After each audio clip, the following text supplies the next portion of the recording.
توی یخچال تک وستل دو تا دکمه مورد نظر 5 ثانیه میگیریم،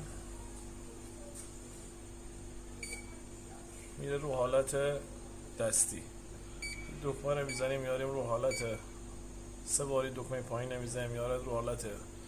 برای کم و زیاد کردن دمای نسبی یخچال، منوی بعدی برای دیفراست، دمای دیفراست یخچال تا 21 درجه باید بیاد. اینم برای دمای روشن شدن یخچاله. توی یخچال تک وستل دو تا دکمه مورد نظر 5 ثانیه میگیریم، میره رو حالت دستی.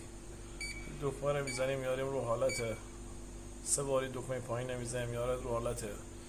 برای کم و زیاد کردن دمای نسبی یخچال، منوی بعدی برای دیفراست، دمای دیفراست یخچال تا 21 درجه باید بیاد. اینم برای دمای روشن شدن یخچاله.